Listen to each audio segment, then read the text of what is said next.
Kalau di dalam sholat itu kan ada 4 gerakan nih, Mbah. Iya, Ada berdiri, rukuk, sujud, Iya. dan duduk tasahud itu kan. iya. Itu kira-kira ada makna filosofisnya sendiri nggak secara Ada. hakikat? Ada.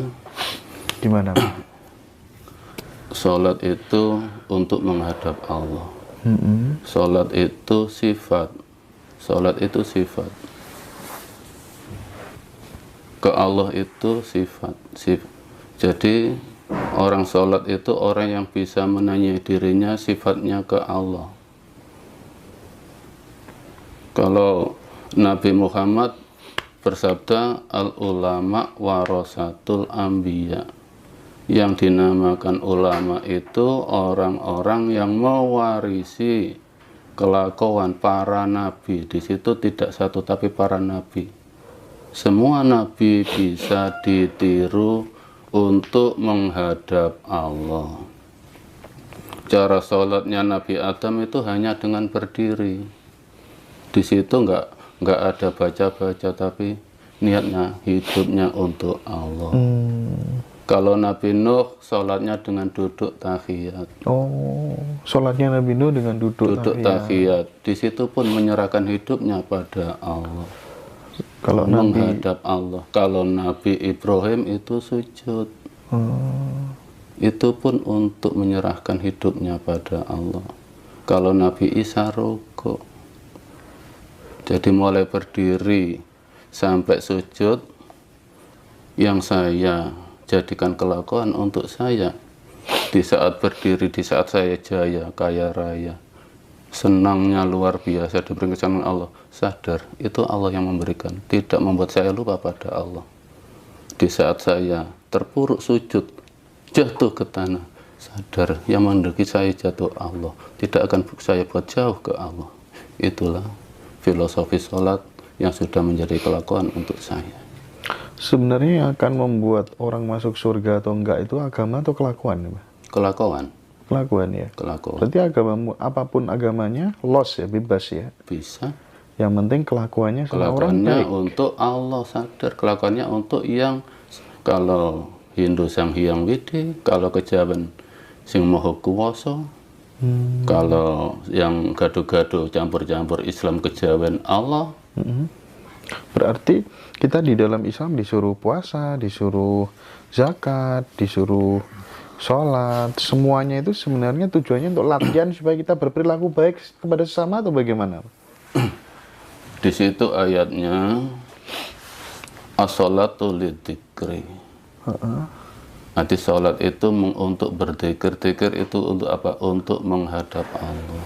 Hidupnya ini diserahkan ke Allah. Jadi yang dari Arab itu jangan dibawa tradisinya, tapi bawalah sarinya. Sarinya untuk sholat itu untuk menyembah Allah. Dalam hal menyembah Allah tidak harus seperti orang Arab. Kalau memang orang Arab harus begitu, kita orang Jawa punya keyakinan sendiri. Kita orang Jawa punya keyakinan sendiri. Dalam sholat itu untuk menghadap Allah. Apa kalau hanya berdiri, hanya duduk, hanya tidur tidak bisa untuk menghadap Allah? Apa yang rukuk sujud berdiri itu pasti menghadap Allah? Tidak. Jadi kita tanya hati kita, sifat kita di waktu sholat itu, yang melakukan takbiratul ihram, yang melakukan rukuk sujud itu asli hatinya untuk Allah apa enggak? Kalau saya pernah menghadapi konsultasi dengan seorang kiai besar, dia menanyai saya, wailul lil musallin alladzina an salatihim sahun. Tolong jawab, mengapa orang sholat kok dimasukkan neraka well? Saya lempar ke situ dulu. Tolong jawab dulu. Tolong Anda jawab dulu.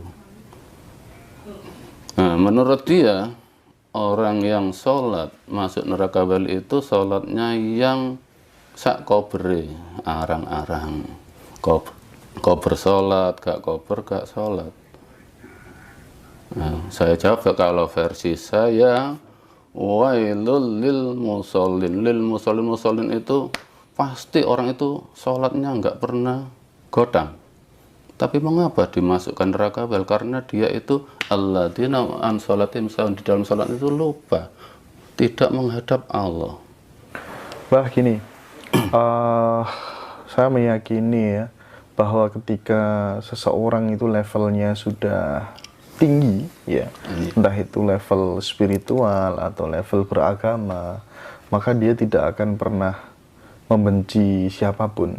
Iya. Dia akan mencintai siapapun tanpa syarat.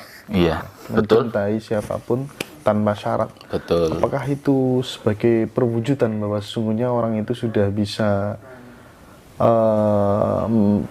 bermakrifat, atau memang sudah bisa memandang seluruh makhluk itu serupa dengan dirinya, merupakan wujud dari keilahian, atau bagaimana, Pak?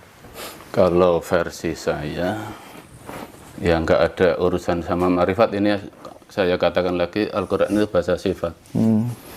Ayat pertama yang Allah turunkan pada Rasulullah, yang harus dilakukan Rasulullah adalah Iqra bismi rabbikal ladzi khalaq. Iqra, bacalah dengan membawa nama Tuhanmu yang sudah menciptakan. Jadi di sini Rasulullah menerapkan kelakuannya apa? Dia hanya bertablek, ditolak orang macam apapun, sadar Allah yang memberikan watak dia. Iman itu hak Allah, bukan saya, hanya bertablek. Jadi tetap kita sayangi mereka. Iya. Cacat apapun mereka, itulah pemberian dari Allah kok kelakuan mereka. Kita tidak bisa merubah kelakuan mereka, yang merubah Allah. Iman itu hak Allah, bukan kita yang merubah. Jadi mereka tetap kita sayangi. Kalau sekarang ini nggak iman, siapa tahu lain waktu iman. Kalau memang sekarang ini dia tidak iman, siapa tahu anaknya iman.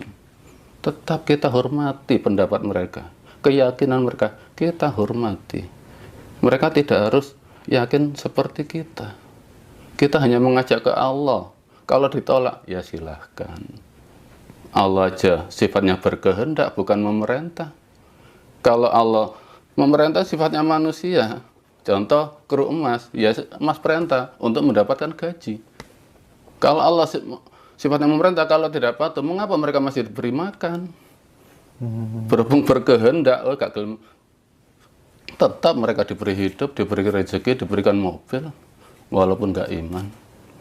Tapi di situ ikmalu maksudum ya selakonon sakarot, tapi innallaha bima ta'maluna basir. Nah, di Al-Quran ayat itu terkandung faedah istidraj dalam ilmu sorofnya. Apa? Dilulu, digonggong itu apa bahasa Indonesianya? Saya nggak tahu. Pokoknya dilosdol lah oleh Allah. Dilosdol oleh Allah. Karena mereka tidak sadar. Sebetulnya hidup itu nggak pernah mati. Yang mati itu jasad. Hidup nggak pernah mati. Yang mati itu jasad. Yang menentukan kehidupan selanjutnya dengan jasad yang baru itu hidup kita di dunia. Kalau nggak mau menuruti kehendak Allah, ya rasakan kesengsaraan di kehidupan yang kedua, gitu aja. Jadi kita mengajak, menyampaikan untuk Allah, rileks aja. Ditolak orang, dicaci orang, nggak pernah merasakan sakit hati. Karena itu ayat-ayat Allah, semua ayat Allah. Iya. Bahwa seperti apa kemudian bentuk kehidupan yang kedua, yaitu urusan nanti. Urusan mereka. Tanggung sendiri. Iya. Berarti kalau panjenengan memanai hidup ini, sebenarnya yang paling utama kalau diperas itu apa kira-kira? Hakikat hidup itu disuruh apa kalau diperas? Diperas ya sadar kita ke Allah. Sadar kepada Tuhan yang menciptakan kita. Iya, kan dari ayat Al-Quran, apabila ayat Al-Quran dibaca akan bergetar hatinya. Mengapa bisa bergetar? Mengapa orang mendengarkan orang tadarus, dibacakan ayat kok tidak bisa bergetar? Karena mereka memandang bacaannya, tidak sifatnya Al-Quran. Sifat Al-Quran itu apa? Bukan bacaan, tapi sadar, inti Al-Quran sadar, di waktu kita dihentak takdir yang luar biasa sakitnya, inilah bergetar sadar, ya Allah, jenengan ya Allah yang paling takdir ngatan gililo. Itulah bisa bergetar. Di saat kita jaya bergetar. Al-Quran itu sejalan dengan hidup kita tiap hari. Kalau dalam Al-Quran ayatnya gini, maaf ya kalau saya singgung luar sedikit aja. Umumnya kan orang itu kalau mengebabkan syukur langsung dipenggal tengah ayat. La in sakartum la azidannakum wa la in kafartum inna adzabil lasadid. Jadi mereka memahami bersyukur itu kalau mendapat kenikmatan aja. Biar ditambah nikmatnya, biar ditambah rezekinya. Sekali lagi, Al-Quran bukan untuk finansial, tapi untuk iman. Awal ayatnya tidak dibaca. Awal ayatnya apa? Wa itta'adzana rabbukum la in sakartum la azidannakum wa la in kafartum inna adzabil lasadid. Wa itta'adzana rabbukum. Wa itu dikala saat ini, itu saat ini. Dan ketika saat hidup kita ini, itu saat ini, tidak nanti. Saat ini atas izin Allah hidup kita ini. Ta'adzana dengan izin Rabbukum itu Tuhan yang merawat kita. Robba kan yang merawat kita. Ya inilah Allah memberikan kehidupan, memberikan fasilitas pada kita saat ini. Ya saat ini enak-enak itu asli dari Allah. La in sakartum, kalau kita syukuri di saat kita misalnya enak nggak enak ini akan ditambah ditambah nikmat imannya. Karena ya Allah, di saat misalnya saya menanam padi, besok panen, malamnya dihabiskan tikus. Apa tikus yang menghabiskan? Allah yang menghabiskan, tikus hanya perantara. Di saat itulah itta'adzana, ya Allah, dengan izin jenengan tikus ngentelasaken menghabiskan padi saya. Syukuri kembali, sadar. Kalau kita menempati sadar, akan ditambah iman kita. Apabila kita kufur, inna adzabil azab, Allah akan sakit. Gimana nggak sakit? Besok panen sekarang ya, kaget nggak sadar kalau yang menghabiskan itu Allah, tapi tikus sakit jantung, mati. Kadangkala stroke. Inna adab Allah lebih pedih. Kadangkala ditakdir jualan sepi, nggak sadar itu Allah yang memberikan sepi. Mencari kambing hitam, akhirnya apa? Mencari amalan, mencari syarat, keluar imannya. Adab yang datang apa? Imannya hilang. Jauh dari Allah karena tidak terima dengan takdir. Kira-kira ibadahnya Nabi Ibrahim dulu seperti apa kira-kira? Ya menyembah Allah. Dalam Al-Quran kan, kira-kira? Dalam Al-Quran Nabi Ibrahim contoh pencarian. Dikala melihat matahari, dia mengira dia Tuhannya. Begitu matahari terbenam, saya tidak menyembah sesuatu yang terbenam. Di saat melihat gunung, ya gitu. Akhirnya turun apa? Ini wajah tu wajhiya lillati fataras samawati. Saya hanya menghadap pada Allah, baru bisa menghadap Allah dengan bimbingan Allah. Sholatnya Nabi Ibrahim kira-kira seperti apa waktu itu?